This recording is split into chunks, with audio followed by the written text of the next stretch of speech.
Sean's View Entertainment right here on YouTube.com. Make sure to like this video and subscribe. So we just witnessed Jericho's interview, live Jericho interview, podcast, whatever you want to call it, with Stephanie McMahon from the WWE headquarters. Now, I saw the whole thing, and before you see the thing, you go on WWE.com and they're hyping this thing up. Chris Jericho brings his Uncensored, which I don't know what about this thing was uncensored, live show to the award-winning WWE Network with guest WWE Chief Brand Officer Stephanie McMahon. Now, it was all right, but I mean, it could have been so much better. And you can feel that there's just so many limits to where Jericho can go and where he should go, but they limit Jericho. There's so many limits. There's so many details. There's so many things you can. Vince McMahon was standing there in the first 5 minutes of it. And I'm sure that this isn't Jericho's fault. I mean, this could have been so much better. And I think this is why they don't have Stone Cold do it, because Stone Cold would actually, hit the hard-hitting questions. Stone Cold would ask the questions that the fans want to know. I don't know what was earth-shattering. I don't know what was groundbreaking. I don't know what was controversial about this.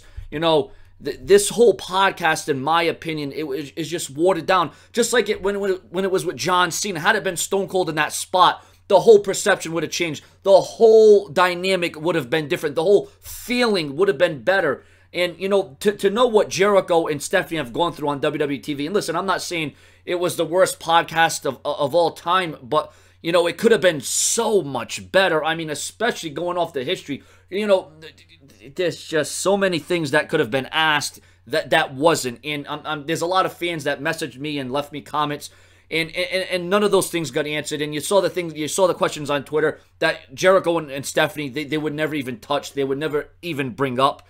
It wouldn't even be on their radar, so to speak. And I understand the WWE's PG, they don't want to go out of the line. The WWE wants to, stay the course, and I understand where the business is coming from. I understand where the business is at today. We're not in the Attitude Era. Hell, we're not in the Ruthless Aggression Era. We got to keep everything clean. We can't perceive, our business to be, go back to the Attitude Era and talk about Attitude Era antics, although Jericho did bring up a few things about the Attitude Era. But the fact of the matter is, this podcast, going in, I was excited. Going in, I was amped. I had huge expectations for this podcast, kind of like I did with Jericho and John Cena. And I'm not going to come on here and say Jericho sucks. Jericho is a great performer. He's great on the mic. He's a great podcaster. But with the limitations that the WWE sets and the adjustments that they make, I'm not, you can say, Jericho's podcast, obviously Austin's was a ton better. The interview that he had with Vince, the interview that he had with Triple H, way better than anything that we've seen with Jericho and Cena, way better than anything we've seen with Jericho and Stephanie. But that's the thing, Austin, there was some heat there. There was some tension there. McMahon probably didn't like the way WWE conducted himself, how Stone Cold conducted himself, or the questions that he laid out. But Stone Cold Steve Austin is going to be truthful with you. He's going to go out there and he's going to tell you how it is. But Jericho, I mean, this was just a whole kiss-ass experience. And like I said, it definitely was not a memorable podcast. It should have been a hell of a lot better. The question should have been a little bit more edgy, a little bit more controversial. It was way too PG for my liking. And, what was learned during this entire process that we didn't already know? What was asked that we didn't already know ourselves? Like I said, I'm not taking anything away from Stephanie. I'm not taking anything away from Chris Jericho.